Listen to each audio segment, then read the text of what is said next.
Bref, on est en décembre, le mois où les villes s'illuminent. Et où nos téléphones aussi, mais pas avec de jolies guirlandes. Là, ce sont juste des mails de promo. Moins 50%. Dernière chance. Offre exceptionnelle. À croire que si t'achètes pas un grille-pain connecté avant minuit, un lutin meurt. Oh no. Courage, petit lutin. Et, comme chaque année, tu te poses les vraies questions. Qu'est-ce que j'offre ? Comment éviter un cadeau inutile ? Est-ce que mamie a vraiment besoin d'un 7e plaid ? Et surtout, comment faire un Noël sympa sans transformer la planète en boule à neige géante sans neige ? Parce que oui, t'aimes Noël. Tu aimes les lumières, tu aimes les chocolats, les repas de famille. Bon, pas toutes les conversations de famille, mais on choisit nos combats. Et puis, chaque année, t'as cette petite voix écolo qui te dit « tu crois vraiment que ce pull de Noël clignotant va survivre plus d'une soirée ? Spoiler, non ! Alors aujourd'hui, je vais t'aider à faire un Noël qui fait plaisir, mais pas à l'incinérateur. On va parler histoire, chiffres, cadeaux, déco, et comment sauver la fête sans devenir le Grinch, ni le rabat-joie officiel du repas du 24. Allez, j'enfile mes plumes. C'est parti pour un Noël un peu plus responsable, mais toujours magique. Bon, avant de parler de cadeaux, de sapins et de guirlandes qui clignotent comme un sapin épileptique, il faut revenir un peu en arrière. Genre, loin. Parce que Noël, contrairement à ce que ton neveu de 7 ans pense, ça n'a pas été inventé par Amazon Prime. Donc, remontons le temps.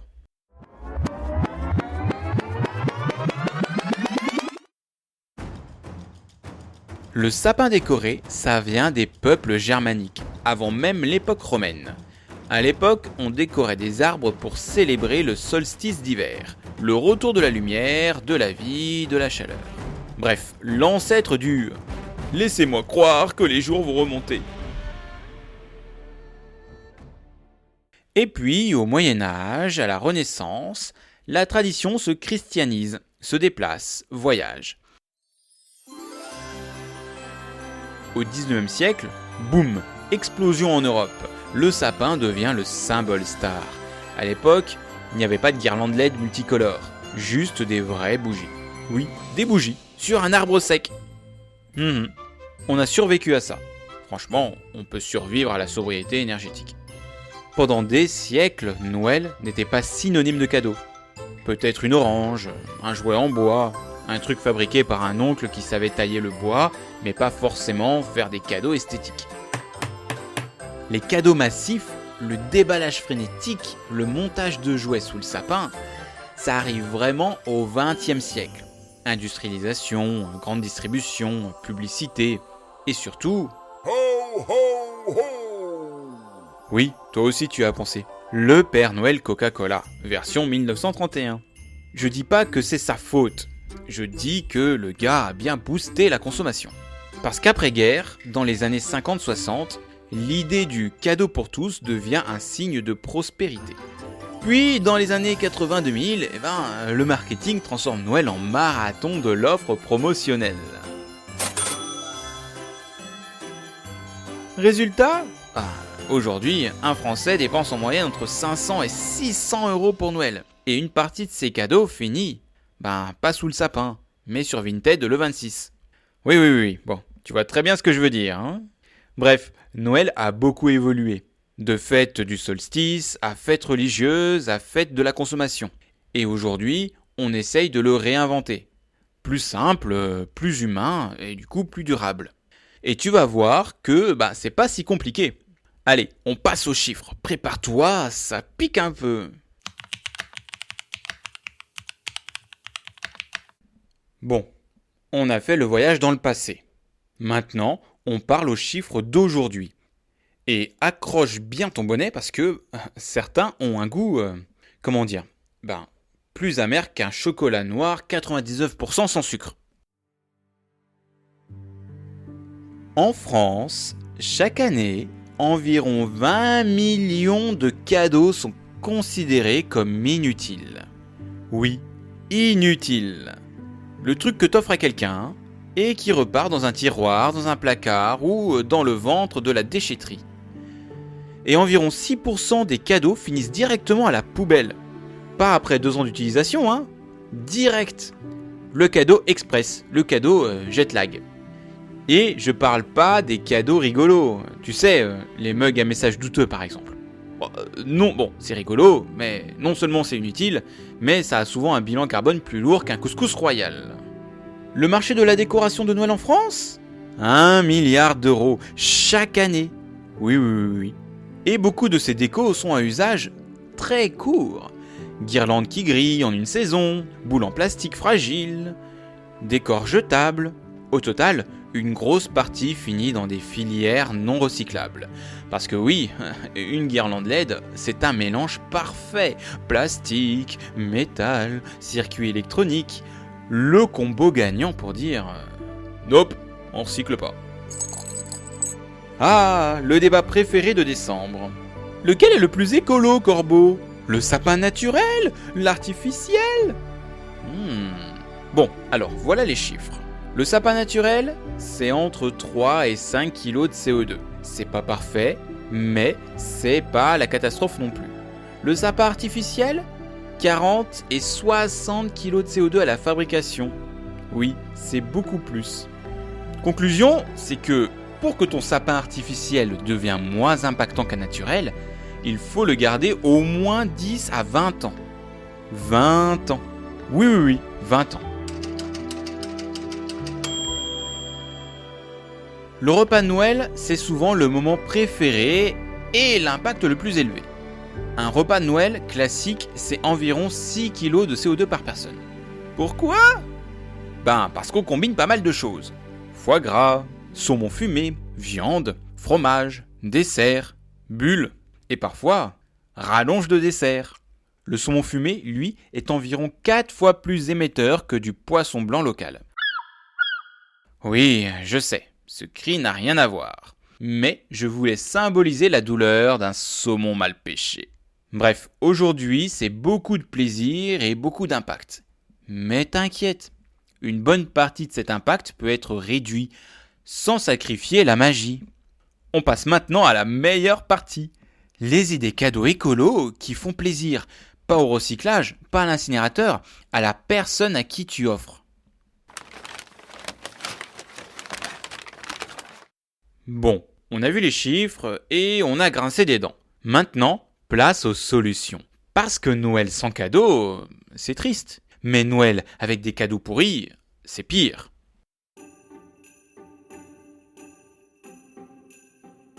Les expériences, c'est génial. Ça fait plaisir, ça crée des souvenirs et ça ne finit pas dans un tiroir. Cours de poterie, massage, sorties, spectacles, dégustation, bref, que du bonheur. Mais, petit warning éthique, on parle de cadeaux d'expérience, pas forcément de Smartbox. Pourquoi ? Parce que selon plusieurs enquêtes journalistiques, Mediapart, Libération, etc., le fondateur de Smartbox, Pierre-Édouard Stérin, est associé à un financement structuré de réseaux proches de l'extrême droite française, dont des personnalités très radicales. Donc, si tu veux offrir un cadeau détente, autant éviter de financer au passage quelqu'un qui détend, mais surtout les lignes rouges démocratiques. Mais ne t'inquiète pas, des alternatives éthiques et locales, il y en a plein. Tu peux offrir une expérience en direct auprès d'un pro local, sans intermédiaire. C'est moins cher pour toi et mieux payé pour l'artiste ou le praticien. Ça peut être un spa indépendant, un massage par un praticien local, un atelier cuisine ou artisanat, un escape game directement via leur site. Tu peux utiliser des plateformes éthiques et responsables. Weekendoo, atelier d'artisans locaux partout en France, les raffineurs ou les papapoules, des expériences françaises sélectionnées, ou les bookings directs, salles de concert, théâtre, musée, atelier de ta ville. Tu peux faire aussi ta propre box maison. Tu prends une jolie enveloppe ou un mini coffret recyclé et tu mets dedans une carte bon pour blablabla. Là, c'est toi le créateur de box. Zéro bullshit, zéro financement chelou, zéro plastique. Le corbeau approuve. Rien à voir avec ce terrain, mais on continue. La seconde main, c'est un super cadeau. Console reconditionnée, bijoux vintage, vêtements uniques. L'impact est réduit et le plaisir est garanti. Offrir un cadeau d'artisan, c'est soutenir local, c'est réduire l'impact, et c'est souvent bien plus joli qu'un truc produit à la chaîne.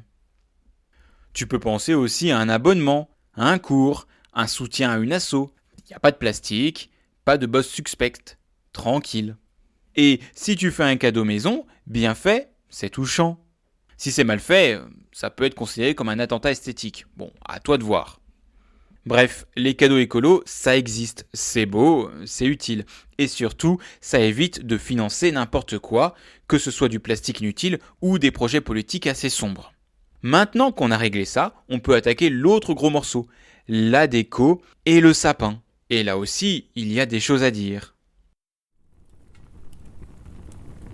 Ok, maintenant que tu as survécu à la partie cadeau écolo mais fun, il est temps de s'attaquer à un autre sujet qui, lui aussi, peut vite partir en sucette. La déco de Noël.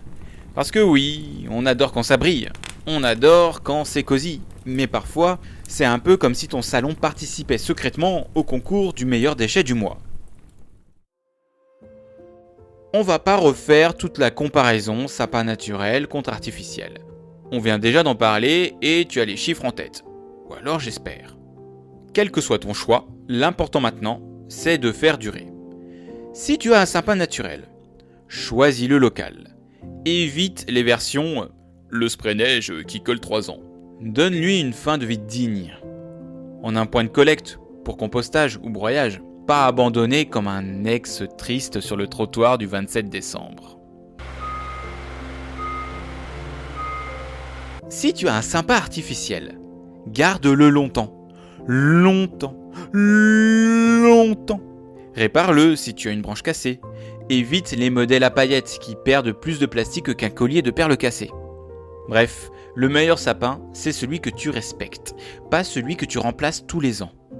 Ensuite, la déco. Premier principe, la meilleure déco écolo est celle que tu as déjà.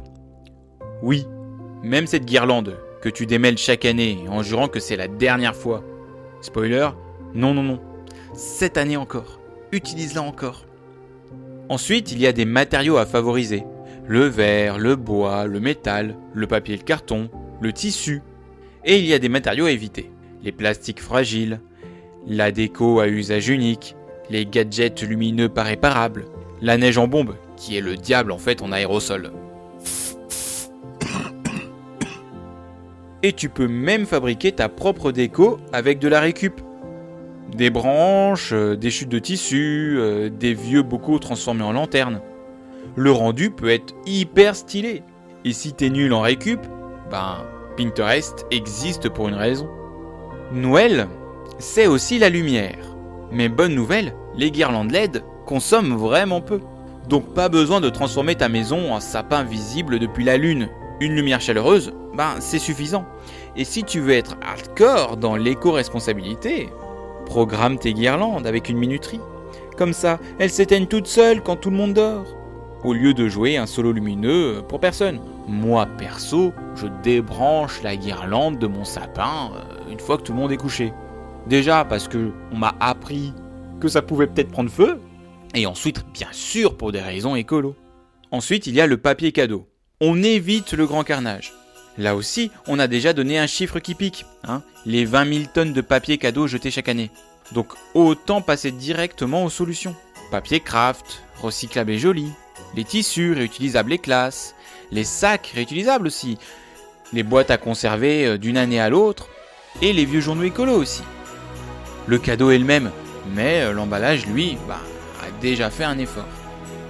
Bref, entre le sapin, la décoration, les lumières et l'emballage, Noël peut être magnifique sans devenir un festival du jetable. Et maintenant qu'on a vu tout ça, on termine avec une conclusion qui réchauffe le cœur, mais pas la planète.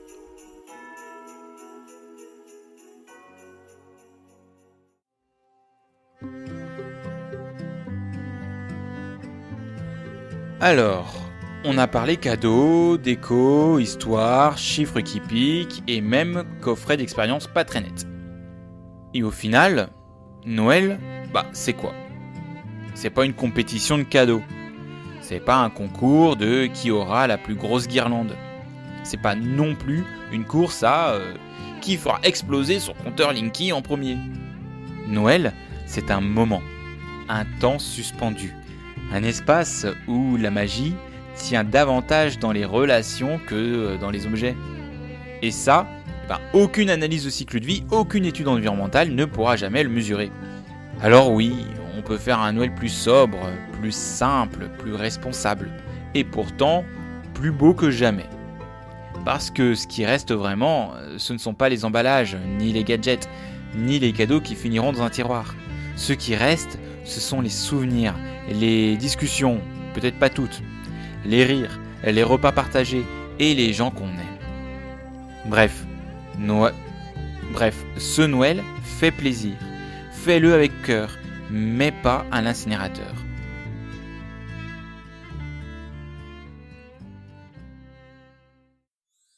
C'était le Corbeau Écolo. Je vous dis à bientôt, à très vite dans un nouvel épisode. J'ai pour objectif de sortir un épisode le 5 janvier. Je vais essayer de m'y tenir. Et surtout, je vous souhaite un joyeux Noël. Allez, salut!